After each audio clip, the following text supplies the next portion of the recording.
Black waitress fed a billionaire's autistic son. What his father saw made him break down. What could have happened when a black waitress fed a billionaire's autistic son? And what exactly did his father see that affected him so deeply? Hello everyone, and welcome back to the channel. We're so glad you're here with us for another emotional and unforgettable story. Before we begin, don't forget to subscribe to the channel and turn on notifications so you never miss a powerful story like this one. Thank you so much for watching, supporting, and being part of our growing community. And now, we'd love to hear from you. What do you think a father might feel after witnessing a moment like this? Now, let's step into the story and discover how it all began. The silver plate struck marble, and 6 untouched scallops slid beneath a billionaire's table. Crystal chimed. Forks froze. The pianist missed a note beneath Aurelia's amber chandeliers, then forced the melody forward as if nothing had happened. 10-year-old Eli crouched against the velvet banquette, palms clamped over his ears. Butter sauce glistened on the floor near his polished shoe. The dining room smelled of truffle, seared beef, and money old enough to demand silence. Adrian Vale remained standing beside his chair, a phone glowing in one hand. The billionaire had spent the evening negotiating a multi-billion-dollar acquisition between calls, correcting Eli's posture without once noticing how every correction tightened the boy's shoulders. Eli. Adrian's voice cut cleanly through the piano. Sit up. Eli squeezed his eyes shut. A server reached for the fallen plate, and porcelain scraped against stone. Eli recoiled so sharply that his elbow knocked a water glass sideways. Ice scattered across the white linen. Murmurs traveled from table to table. Adrian saw the turned heads first. He saw the phones lowered just enough to appear discreet. He saw investors, attorneys, and society donors witnessing something he could not control. What he did not see was the chandelier reflected in Eli's trembling eyelashes, flashing each time the boy opened his eyes. He did not hear the separate assault hidden inside Aurelia's elegance. The violin speaker overhead, the espresso grinder behind the bar, silverware colliding in a bus tub, 3 conversations rising at once. Nia Brooks heard all of it. She stood 6 feet away with a coffee pot warming her palm through a folded cloth. The floor manager motioned sharply toward the mess, but Nia did not move. Her eyes settled on Eli's untouched food. The scallops had been arranged against asparagus. Sauce touched potatoes. A lemon slice rested across everything. Then she noticed the bread plate. Eli had separated 3 butter packets by color and aligned them along the rim, blue beside blue, gold beside gold. His breathing came in short pulls. His fingers pressed harder against his ears whenever the pianist struck the higher keys. Handle this, Adrian told the floor manager. His jaw barely moved. Make him behave normally. The word normally landed more heavily than the plate had. The manager approached with a practiced smile and reached toward Eli's shoulder. Young man, you need to return to your seat. Don't touch him. Nia's voice was quiet, but it stopped the manager's hand in midair. Adrian turned.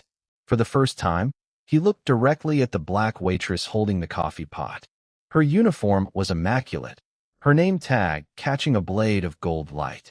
Around them, Aurelia resumed, pretending not to watch. Excuse me, the manager whispered. Nia set the pot down without breaking eye contact with Eli. He isn't misbehaving.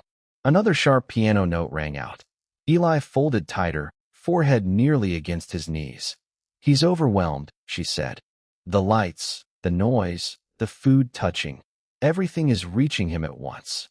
Adrian's expression hardened, authority sliding back into place like a locked door. My son has eaten in better restaurants than this. Then maybe nobody noticed what it cost him. The manager inhaled through his teeth. Adrian's phone vibrated again, but he did not answer it. Nia slowly removed the metal service tray from her arm before its shine could throw more light toward the boy. She did not approach. Not yet. Instead, she watched the pattern of his breathing, the alignment of the butter packets, and the precise moment his hands loosened whenever the pianist paused between songs. Eli was not rejecting dinner.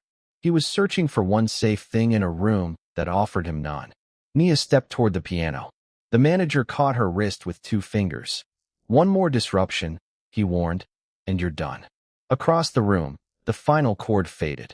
Eli's hands shifted a fraction from his ears. Nia looked at him, then at the manager's grip.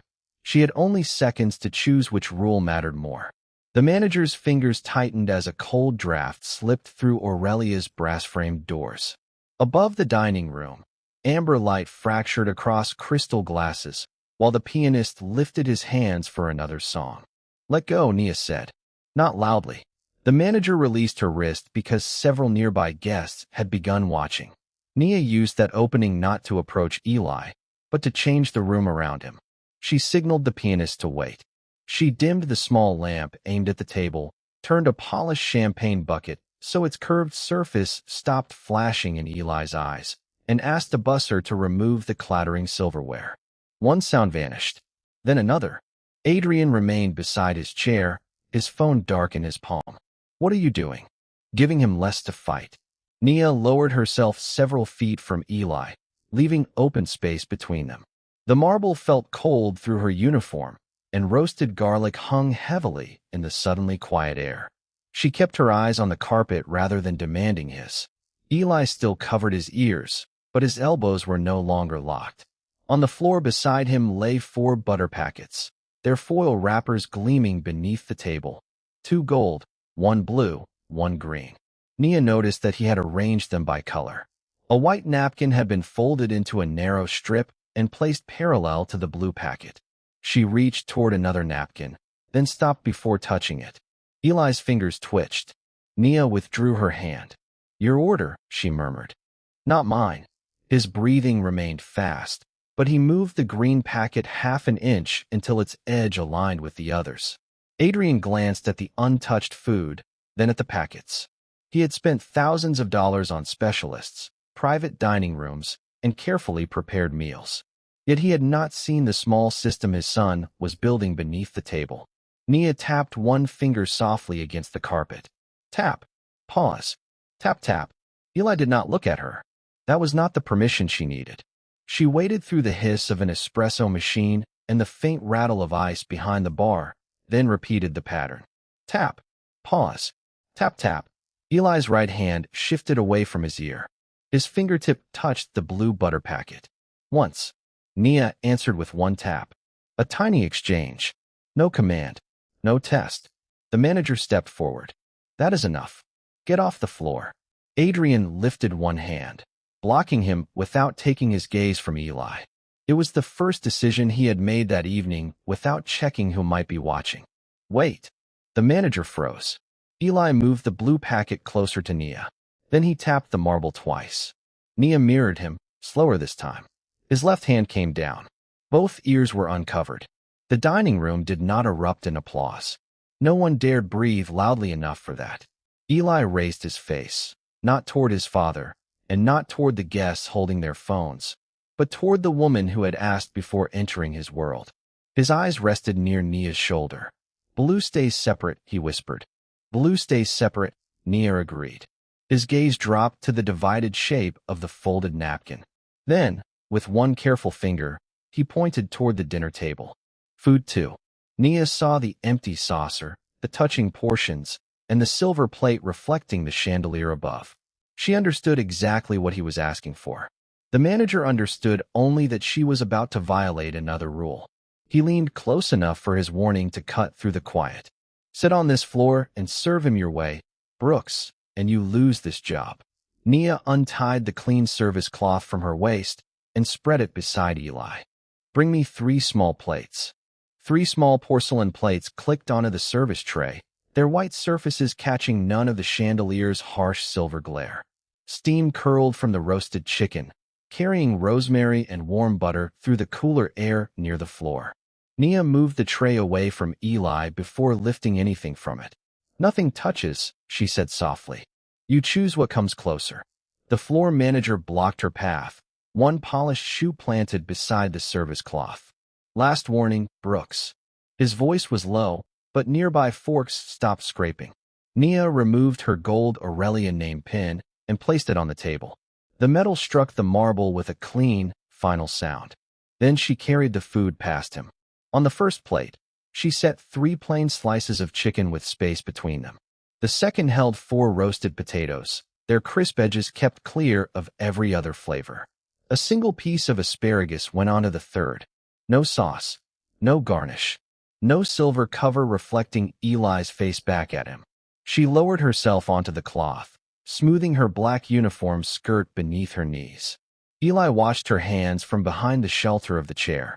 Nia did not offer him a fork. She did not lift food toward his mouth. Instead, she arranged the plates in a shallow arc and tapped the floor once. Pause. Twice. The same rhythm that had asked permission before. Eli's fingers tightened around a blue butter packet. His gaze traveled from the chicken to the potatoes, then back to Nia's waiting hand.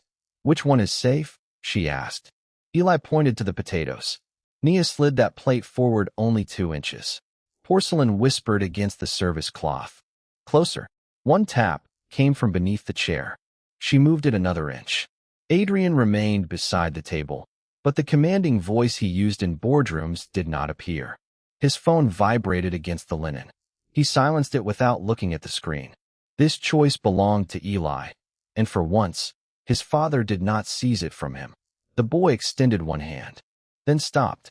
Nia kept both palms on her knees. You can change your mind. Eli studied the roasted surface, picked up the smallest potato, and touched it to his lower lip. A high piano note rang from across the dining room. His shoulders jumped. Nia answered with the rhythm against her knee. 1, pause, 2, until his breathing matched the spaces between the taps. Only then did Eli take a bite. The crisp edge broke with a faint crackle. Warm rosemary filled the silence around him. He chewed once, twice, 6 times, then placed the remaining piece on an empty part of the plate. Nia waited. Eli tapped once. Another? She asked. Twice. She nudged the plate forward. He chose the next piece himself. Around them, Aurelia slowly resumed breathing. Ice shifted inside crystal glasses, the kitchen door sighed open, and a distant espresso machine released a ribbon of steam. But the floor manager was no longer watching Eli. His eyes had settled on Nia's name pin. Pick that up, he ordered. Nia continued the steady rhythm while Eli reached for a third bite. Stand up now, Brooks. A chair scraped behind them. From the neighboring table, a guest raised a phone, its camera lens aimed directly at the black waitress seated on the floor and the billionaire's son eating beside her. The red recording light came on. Look at this, the guest murmured, loud enough for the surrounding tables to hear. Aurelia has waitresses hand-feeding children now. Nia did not turn toward the camera. She did not break the rhythm. Eli's hand hovered above the plate, waiting to see whether the one safe person in the room would leave. The floor manager stepped forward and pointed at her discarded pin. On your feet, he said, or you're finished here. Nia slid the potato plate 1 inch closer to Eli. Then fire me. The red recording light reflected in the spilled water like a tiny warning flare. Around it, candle flames trembled in crystal holders, and the restaurant's chilled air carried the scent of brown butter and rosemary. Nia kept 2 fingers against the warm porcelain plate. Tap, tap, tap. Across from her, Eli chose a separated piece of roasted potato and lifted it to his mouth. He chewed. The neighboring guest leaned closer with his phone. This is unbelievable, he said, smiling at his screen. A waitress feeding Adrian Vale's son on the floor. Soft laughter moved through the nearby tables. Eli's shoulders climbed toward his ears. His gaze dropped to the blue pattern in the carpet. The potato stopped halfway to the plate. Nia turned one palm upward and waited. No command, no touch, just space. Eli placed the potato down, then tapped the rim once. Nia answered once. His shoulders lowered by half an inch. The floor manager stepped between the camera and their plates, not to protect Eli, but to block the Aurelia crest stitched across Nia's vest. Stand up, he said through clenched teeth. You're humiliating this restaurant. Nia shifted enough to keep his polished shoe from entering Eli's narrow field of vision. Please move back. You don't give instructions here. The manager reached toward the plates. Eli recoiled, knocking his elbow against the table leg. Silverware rattled overhead. His breathing turned thin and quick. Nia covered none of it with soothing lies. She simply restored the rhythm. Tap, tap, tap. Eli's fingers found the carpet and answered. The manager's face hardened. Last chance, Brooks. Get up, clear this mess, and apologize to the dining room. The guest kept filming. Come on, he mocked. Give the kid another bite for the camera. Nia looked directly into the phone's lens for the first time. Put it away. He did not consent to being recorded. The smile behind the phone faltered, but the device stayed raised. Nia removed her black service apron with one hand, folded it, and placed it beside the name pin on the floor. The fabric landed without a sound. Then she returned her open palm to Eli. He looked at the apron, at the manager, at Nia. His fingers trembled once before selecting another potato. This time, he held it toward her instead of his mouth. Nia did not take it. She tapped once, asking. Eli tapped once in return, then allowed her to guide the bite, only the final inch. He ate while the camera watched. He ate while the room whispered. He ate because Nia refused to make his safety conditional on her paycheck. The floor manager pulled a termination card from his jacket and set it on the table with a sharp slap. Effective immediately, Nia's employee number showed beneath Aurelia's gold seal. Her next week's shifts disappeared from the tablet in his hand. Rent, groceries, every practical consequence sat inside that small glowing screen. Nia never reached for it. She stayed on the floor until Eli swallowed and placed both hands flat on his knees. Only then did she begin to rise. A small hand closed around two of her fingers. Don't go, Eli whispered. The room lost its last trace of laughter. Nia lowered herself again. Behind them, Adrian Vale's silent phone lay face down beside a contract worth hundreds of millions of dollars. For the first time that evening, he was no longer looking at the camera, the manager, or the watching room. He was staring at his son's hand wrapped around the fingers of the woman Aurelia had just discarded. Then Eli spoke again, barely louder than the air conditioning above them. She doesn't get mad when I'm not like everybody else. Adrian's chair moved backward across the marble. The scrape of Adrian's chair cut through Aurelia like a blade across glass. A final piano chord trembled beneath the gold ceiling, then vanished, leaving only the low hum of air conditioning and Eli's uneven breathing. Adrian reached for his phone. One call could bury the recording, silence the guest, reverse Nia's dismissal, and make the floor manager apologize before the outrace cooled. His thumb hovered over the screen. Then Eli's fingers tightened around Nia's hand. She doesn't get mad when I'm not like everybody else. The phone went dark in Adrian's palm. For years, he had paid specialists, rearranged schedules, and reserved private rooms, believing enough money could remove every difficult moment from his son's life. Yet he had still asked Eli to tolerate chandeliers that burned too brightly, silverware that struck porcelain like alarms, and food crowded together beneath a mirrored lid. Worse, he had called that discomfort misbehavior. Adrian looked at the roasted potatoes separated on the small white plate. Eli was not afraid of them. He was watching the adults around him, waiting to learn whether one wrong movement would make them angry again. The realization reached Adrian without drama. His jaw loosened. His shoulders dropped. For once, there was no assistant beside him to translate failure into strategy. Mr. Vale, the floor manager said, gripping his tablet, we can move your son to the private dining room while security escorts her. No, Adrian placed his silenced phone beside the unsigned contract. The neighboring guest lowered his own device an inch, but did not stop recording. Adrian did not threaten him. He did not summon an attorney. Instead, the billionaire stepped away from his chair and lowered one knee onto Aurelia's cold marble floor. Fabric tightened across his tailored trousers. A damp mark from the spilled water touched his cuff. Every face in the room turned toward him. Eli glanced up, one hand still covering part of his left ear. Adrian stayed several feet away. May I sit here? He asked. Eli studied him, then tapped twice against Nia's fingers. Nia answered with two soft taps and looked toward the empty space beside her. Adrian lowered himself fully. He did not touch the plate. He did not tell Eli to take another bite. I thought helping meant making everything easier for everyone around you, Adrian said, his voice rough beneath the muted clink of glassware from the kitchen. I made it easier for myself instead. The floor manager stepped forward. Sir, This is not inappropriate. Adrian raised one hand without looking away from Eli. Step back. The manager stopped. Ms. Brooks has been terminated. Your employment decision does not give you authority over my son. Adrian finally turned, his palm resting flat against the chilled marble. Eli asked her to stay. You will not interrupt them again. The power in the room shifted without a raised voice. The manager's tablet hung uselessly at his side. Adrian looked at Nia, not as an employee waiting for instructions, but as the only person who had asked Eli's permission before entering his space. Please continue, he said, if he wants you to. Nia tapped once. Eli answered once, selected another potato, and lifted it to his mouth. Adrian watched him chew. His eyes reddened, but he did not hide behind his phone or turn toward the watching tables.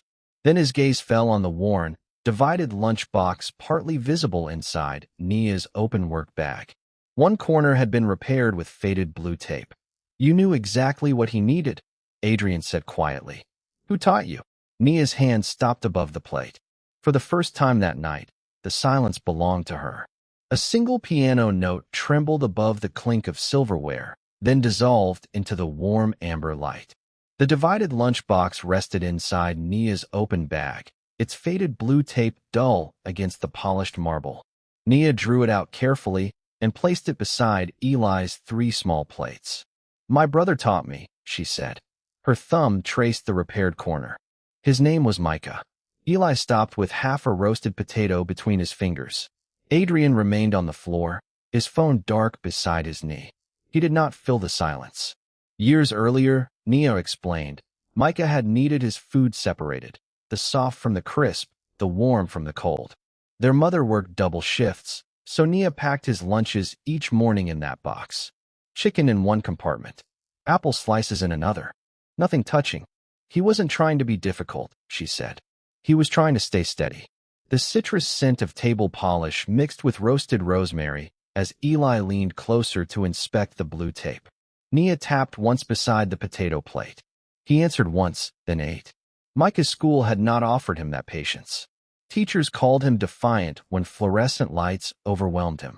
Administrators called him disruptive when crowded hallways made him cover his ears. For years, every report reduced a frightened child to 2 words, difficult behavior. Nia had learned to read what those reports ignored, the tightening fingers, the shallow breaths, the need for warning before touch. Micah had died years later, but his lunchbox remained. Not as a shrine, as an instruction. Nia opened the empty compartments. It reminds me that being understood shouldn't be a privilege someone has to earn. The floor manager's tablet chimed.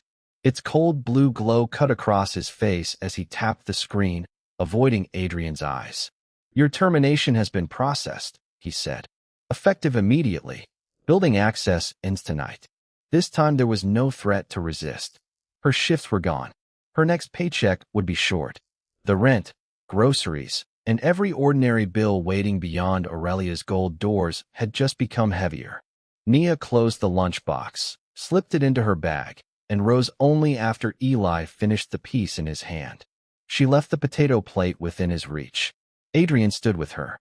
He pulled a checkbook from his jacket, wrote without looking at the amount line twice, and held out the check.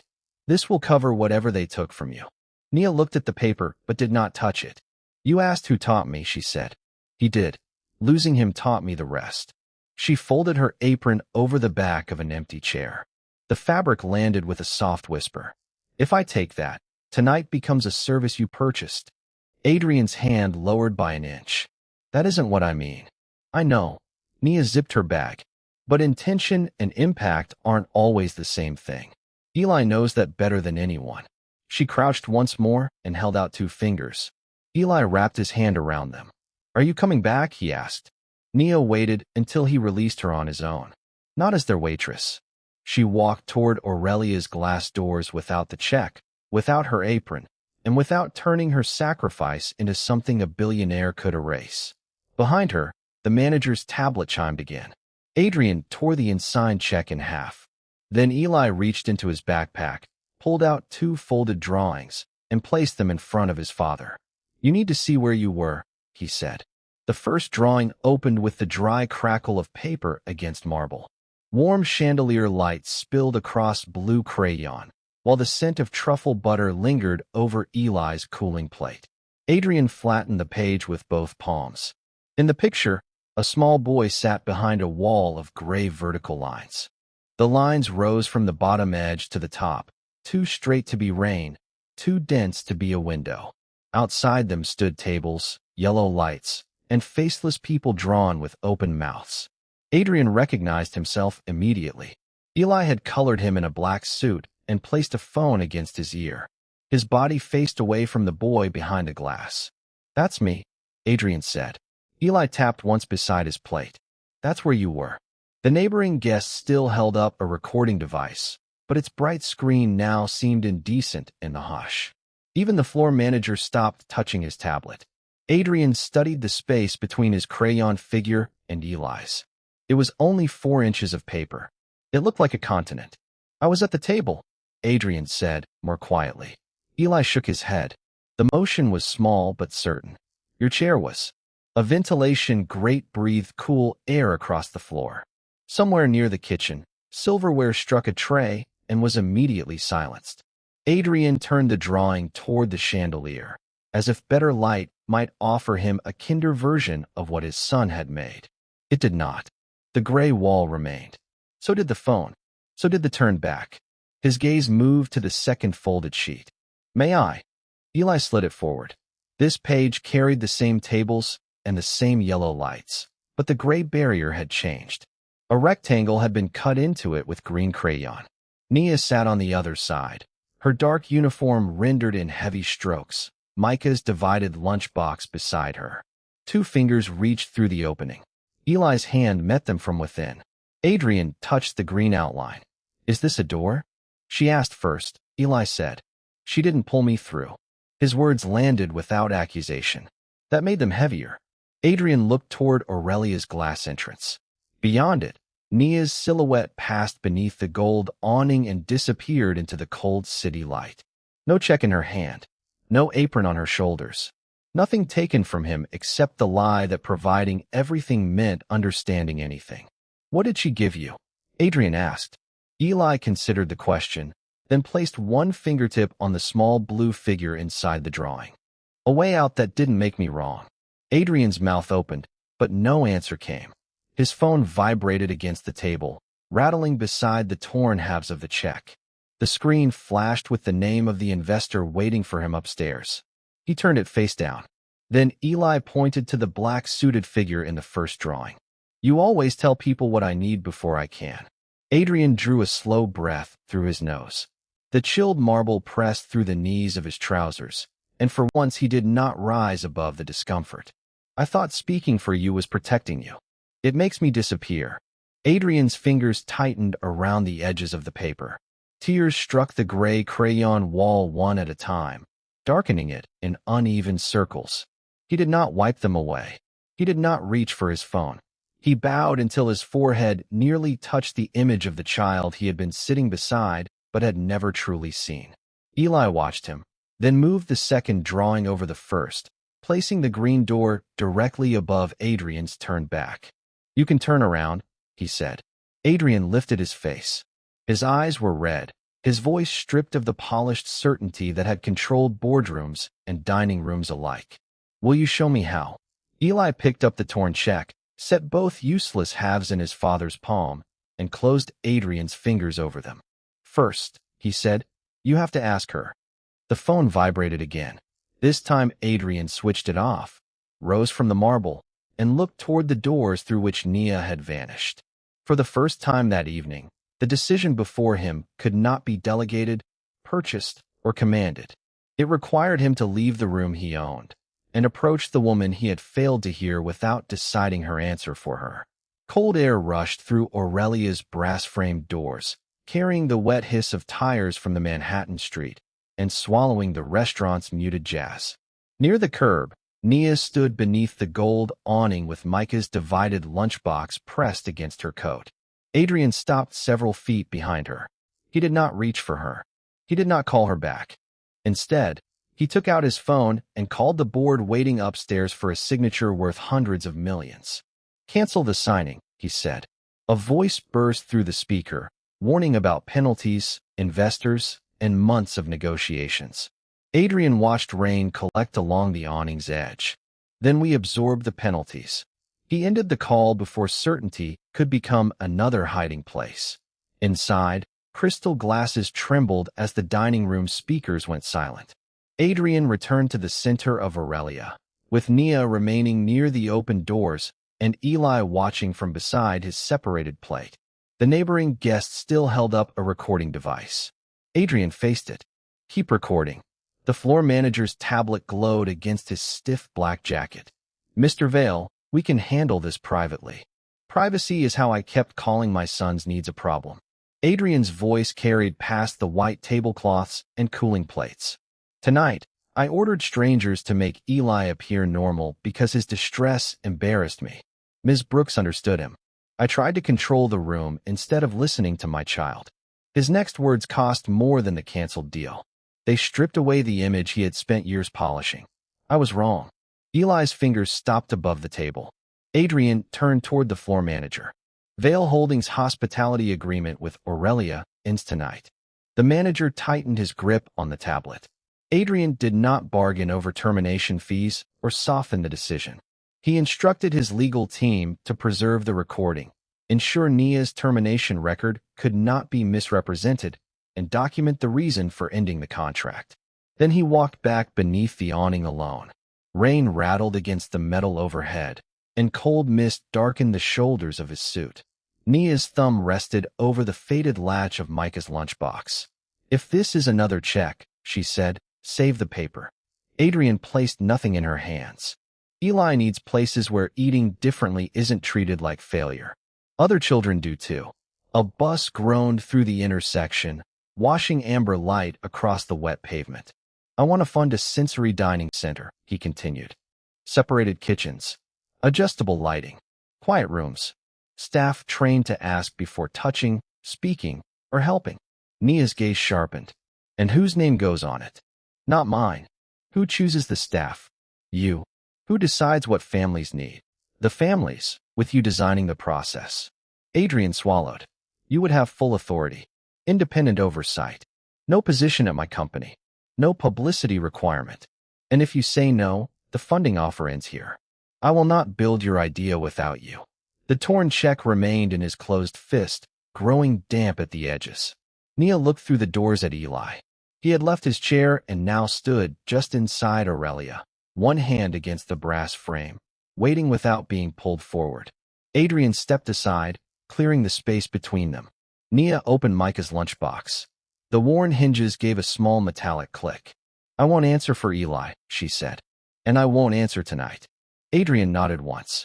Then I'll wait. Nia studied him beneath the cold gold light. No, she said. You'll listen. Tomorrow, you come without lawyers, cameras, or a contract. Eli comes too. If he does not feel safe in the room, there is no center. From the doorway, Eli tapped twice against the brass. Nia answered with 2 taps against the lunchbox. Only then did Adrian understand that money had opened nothing.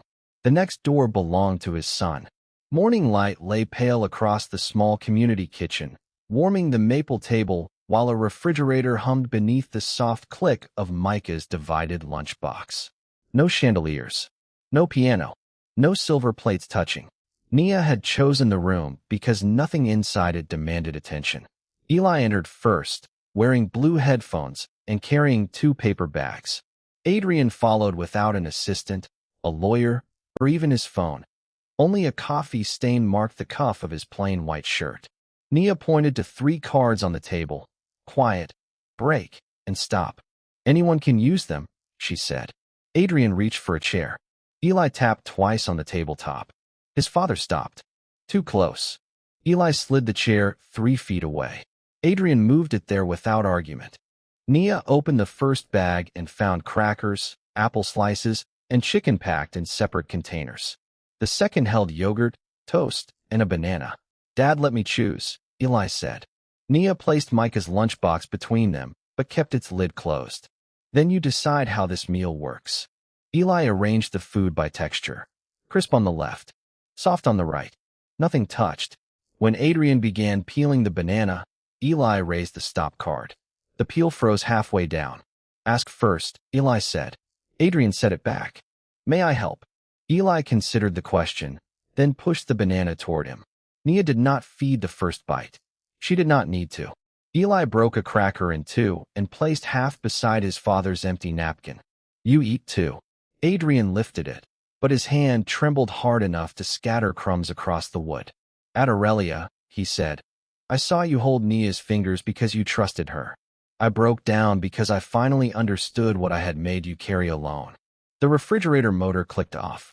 Silence settled over the room, clean and unforced. I thought being your father meant removing every difficulty, Adrian continued.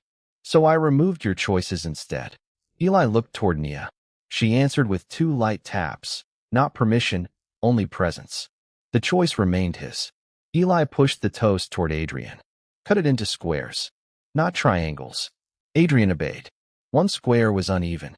Eli examined it, then ate it anyway. Nia's thumb moved across the worn metal latch of Micah's box. My conditions are simple, she said. No veil name on the building. No publicity built around Eli. Families help write the rules. Autistic adults are paid advisors, not decorations. And if a child says stop, everyone stops, including you. Adrian took a folded document from his coat and placed it on the counter without opening it.